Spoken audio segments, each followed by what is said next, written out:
নমস্কার বন্ধুরা, আরও একটা নতুন রেসিপির সাথে দীপার রান্নাঘরে তোমাদের সকলকে জানাই স্বাগত। তো চলো আজকে ঝটপট বানিয়ে ফেলি নকল মাছ দিয়ে নকল মাছের কারি। তো তার জন্য দেখো, নকল মাছ বানানোর জন্য এখানে আমি কাঁচা কলা আর আলু সিদ্ধ করে নিয়েছি।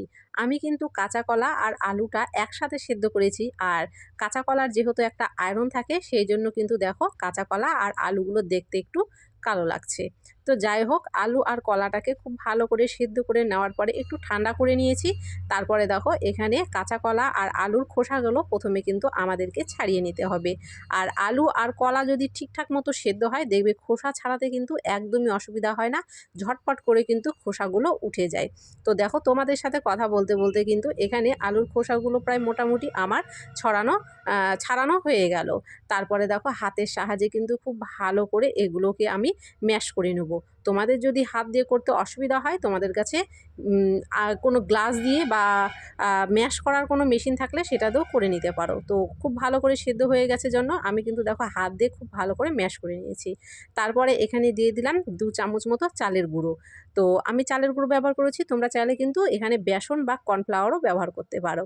তারপরে দিয়ে দিলাম স্বাদ অনুযায়ী লবণ, স্বাদ অনুযায়ী হলুদ, আর দিয়ে দিলাম জিরের গুঁড়ো, আর দিয়ে দিচ্ছি দেখো স্বাদ অনুযায়ী এখানে লঙ্কার গুঁড়ো।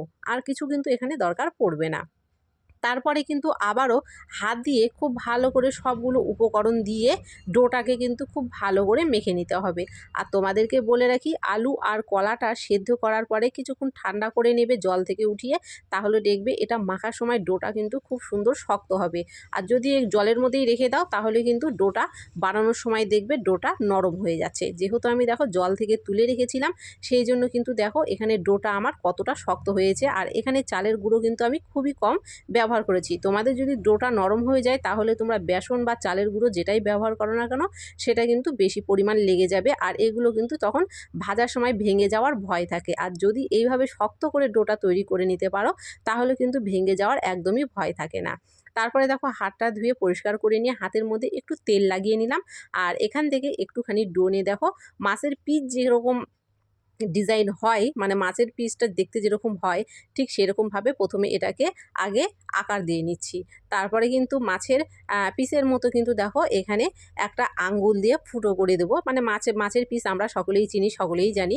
তো ঠিক সেই রকমভাবে কিন্তু দেখো এখানে আঙ্গুল ঘুরিয়ে ঘুরিয়ে ফুটো করে নিলেই কিন্তু দেখো সুন্দর একটা মাছের পিস কিন্তু এখানটায় তৈরি হয়ে যাচ্ছে।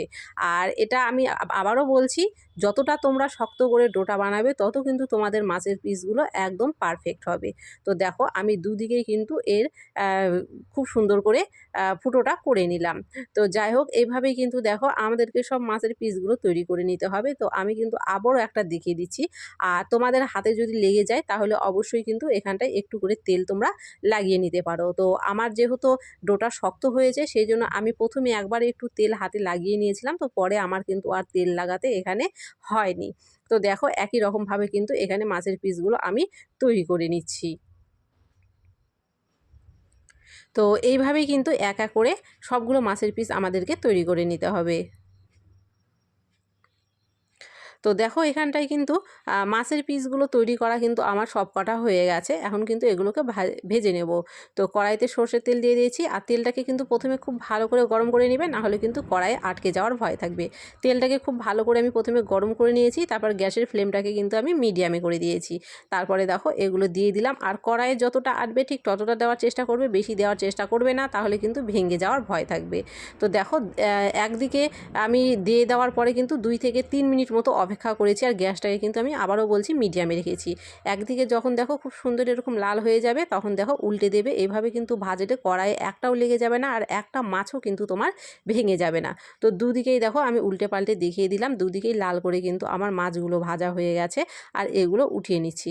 আর সবথেকে মজার ব্যাপার হলো যে, কেউ যদি অচেনা এটাকে মানে ফট করে দেখে, তাহলে কিন্তু সে বুঝতেই পারবে না যে এগুলো নকল মাছ। তুমি যতক্ষণ না তাকে বলে দেবে তুমি এটাতে কী দিয়ে তৈরি করেছো, তত কিন্তু সে বুঝতেই পারবে না এটা কী দিয়ে তৈরি। তো দেখো, এখানটায় কিন্তু পরের মাছগুলো আমি লাল করে ভেজে নিয়েছি। আর একদম কিন্তু মাছের পিস যেরকম দেখতে হয়, ঠিক কিন্তু সেরকম লাগছে দেখতে। তো সবগুলো মাছ কিন্তু প্রথমে আমি উঠিয়ে নিলাম। তারপরে দেখো ওই কড়াইয়ের মধ্যে দিয়ে দিচ্ছি আরও একটু সর্ষের তেল। এবারে তেলটা একটু গরম করে নেওয়ার পরে এখানে একটা শুকনো লঙ্কা ছিঁড়ে আমি দিয়ে দিলাম ফোড়ন। লঙ্কাটা একটু ভাজা হয়ে গেলে এর মধ্যে দিয়ে দিচ্ছি আমি সাদা গোটা জিরে ফোড়ন। তারপরে এখানে দিয়ে দিলাম একটা তেজপাতা ফোড়ন, আর দিয়ে দিচ্ছি এক টুকরো দারচিনি আর একটা এলাচ ফোড়ন। এবারে ফোড়নটাকে কিন্তু দেখো খুব ভালো করে নেড়ে চেড়ে নিলাম। আর এখানে একটা টমেটো আমি একদম টুকরো টুকরো করে কেটে রেখেছিলাম, সেই টমেটোটাকে কিন্তু এখানে দিয়ে দিলাম। টমেটোটা দিয়ে কিন্তু একটু নেড়ে চেড়ে নিচ্ছি, আর গ্যাসটাকে একটু কমিয়ে দেবো যেহেতু তেলটা ছিটে যাচ্ছে। তো দেখো গ্যাসটা কমিয়ে দিয়ে টমেটোটা একটু নেড়ে চেড়ে নিয়েছি। এবার এখানে দিয়ে দিচ্ছি দেখো হাফ চা চামচ জিরের গুঁড়ো, দিয়ে দিচ্ছি হাফ চা চামচ কিন্তু ধনের গুঁড়ো, আর এখানটায় এখন দিয়ে দিচ্ছি কিন্তু স্বাদ অনুযায়ী লবণ। যেহেতু মাছের মধ্যে আমাদের লবণ দেওয়া ছিল সেই জন্য লবণটা কিন্তু চিন্তা ভাবনা করে দিতে হবে। তারপরে দিয়ে দিলাম কিন্তু হলুদের গুঁড়ো, আর দিয়ে দিচ্ছি স্বাদ অনুযায়ী লঙ্কার গুঁড়ো। ঝালটা তোমরা কে কতটা খাবে তার উপর নির্ভর করে দেবে। তারপরে দিয়ে দিলাম একটুখানি চিনি, আর এখানে 1 চামচ আমি আদা বেটে রেখেছিলাম সেই আদাটা দিয়ে দিলাম। আর মশলার বাটিটা ধুয়ে কিন্তু এখানে একটু জলটা দিয়ে মশলাটাকে কিন্তু টমেটো গলে না যাওয়া পর্যন্ত খুব ভালো করে কিন্তু দেখো কষিয়ে নেবো। তো এখানটায় কিন্তু দেখো টমেটোটা গলে গেছে আর তেল কিন্তু সাইড থেকে বেরিয়ে গেছে, মশলাটা কিন্তু খুব ভালো করে কষানো হয়ে গেছে। আর নিরামিষ মাছের এই নিরামিষ কারি কিন্তু খেতে খুবই সুন্দর হয়, এতে কিন্তু পেঁয়াজ রসুন দেওয়ার কোনো দরকার নেই। আর তোমরা যদি কেউ মনে করো যে এটা পেঁয়াজ রসুন দিয়ে খাবে তাও দিতে পারো, আর কেউ যদি পেঁয়াজ রসুন দিয়ে খেতে না চাও এইভাবে কিন্তু যারা নিরামিষ দিনে নিরামিষ খাও এইভাবে কিন্তু বানিয়ে নিতে পারো। একদম নিরামিষ, এতে কিন্তু কোনো রকম পেঁয়াজ রসুনের ছোঁয়া কিছু নেই। তো যাই হোক এখানে ঝোল দিয়ে দিলাম, ঝোলটা দেওয়ার পরে ভেজে রাখা মাছগুলো কিন্তু এখানটায় এক এক করে সব দিয়ে দিচ্ছি। প্রথমে কিন্তু ঝোলটা একটু বেশি দেওয়ার চেষ্টা করবে, কেননা মাছটা ফুটে ওঠার পরে কিন্তু দেখবে ঝোলটা কিন্তু শুকিয়ে যাচ্ছে, মানে মাছটা ঝোলটাকে কিন্তু অনেকটাই টেনে নেবে। তো সবগুলো মাছ দেওয়ার পরে এর উপর দিয়ে আমি এখন দিয়ে দিচ্ছি 3টে কাঁচা লঙ্কাকে চিড়ে।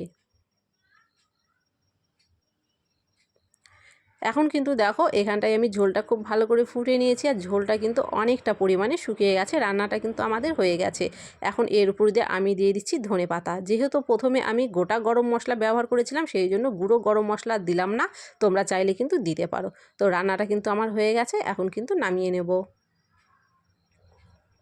তো আজকের এই নিরামিষ মাছ দিয়ে নিরামিষ মাছের কারি তোমাদের কেমন লেগেছে অবশ্যই কমেন্ট করো, ভালো লাগলে অবশ্যই লাইক করো, নতুন হয়ে থাকলে চ্যানেলটিকে অবশ্যই সাবস্ক্রাইব করো, আর বন্ধু বান্ধব আত্মীয় স্বজন সকলের মাঝে ভিডিওটাকে শেয়ার করে দিও, যাতে সকলেই কিন্তু আমার এই ভিডিওটা থেকে নতুন একটা রেসিপি শিখতে পারে।